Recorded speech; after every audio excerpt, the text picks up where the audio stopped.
Baghdad کے ایک درویش عالم تھے، تو وہ جب بھی نماز پڑھاتے نا تو کسی تاجر کی 2 بیویوں کے بارے میں دعا مانگتے. توجہ ہے میری بات پر؟ نماز پڑھاتے تو کہتے اللہ اس تاجر کی 2 بیویوں کو اپنی خاص رحمتیں عطا فرما. ایک دن لوگ ان کے گرد اکٹھے ہو گئے، کہنے لگے بابا جی بتائیں تو صحیح وہ بیویاں کون تھی جن کے لیے آپ دعا مانگتے؟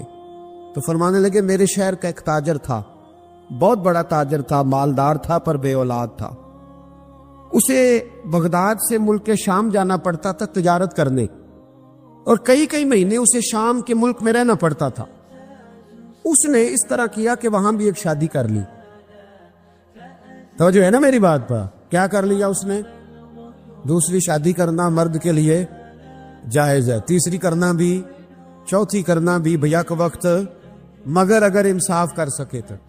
اگر چاروں میں ہم نہ آدھا مسئلہ سنتے ہیں اور آدھا ہی بیان کرتے ہیں، اگر انصاف نہ کر سکے پھر اس کے لیے 4 جائز، پھر وہ ایک ہی رکھے گا.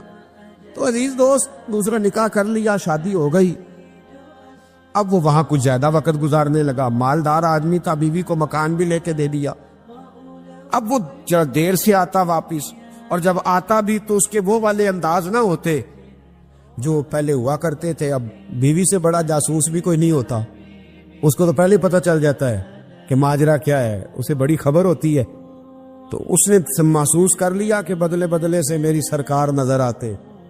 وہ کہنے لگی اب کہ جب آتا جاتا ہے تو اس کے حالات کچھ بدلے سے ہیں، ماحول کچھ اور ہے. اس نے ایک بوڑھا آدمی جو اس کا عزیز بھی تھا اور سمجھدار بھی تھا اس کو تیار کیا. کہنے لگی اب کہ جب ملک کے شام جائے نا تو اس کا پیچھا کرنا اور خبر کرنا کہ کہاں رہتا ہے، کہاں جاتا ہے، کیا کرتا ہے.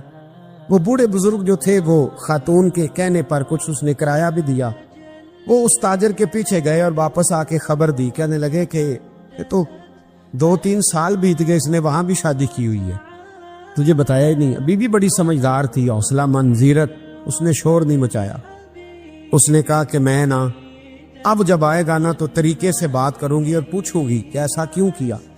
اور یہ بھی اس نے آ کے بتایا کہ اگر تیرے ساتھ نکاح کے بعد اسے اولاد نہیں ملی تو اولاد وہاں بھی کوئی نہیں، کہ مکمل تفصیلات. اب جب اس دفعہ خاوند آیا تو آتے ہی وہ بیمار ہو گیا، کمزور ہونے لگا.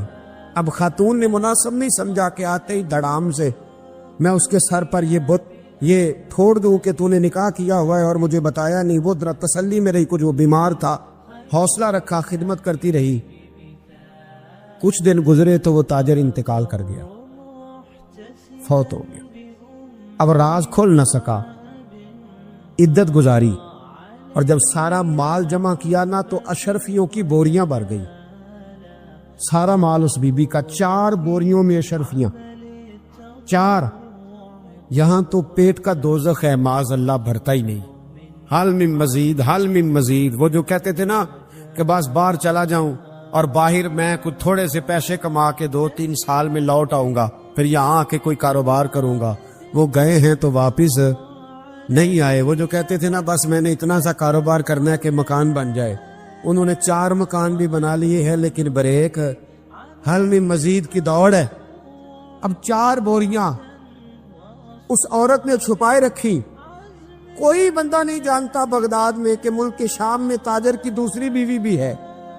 جب وہ فارغ ہوئی تو اس نے اس بوڑھے جاسوس کو پھر بلایا اور 2 بوریاں اونٹ پہ رکھی، خود بھی ساتھ بیٹھی اور ملک شام گئی. اللہ اکبر. وہ بزرگ کہتے ہیں میں ایسے نہیں دعا کرتا. اس کو جا کے کہنے لگی میں اکیلی وارث نہیں ہوں، آدھے کی وارث تو بھی ہے. میں اکیلی وارث نہیں، یہ تقسیم وراثت ہے، آدھی کی وارث تو بھی ہے. تو رکھ اپنے پیسے، مجھے پتا ہے اس نے نکاح کیا تھا پر مجھے بتایا نہیں تھا، تو رکھ اپنے پیسے، میں تجھے دے رہی ہوں، آدھے تیرے ہیں آدھے میرے ہیں.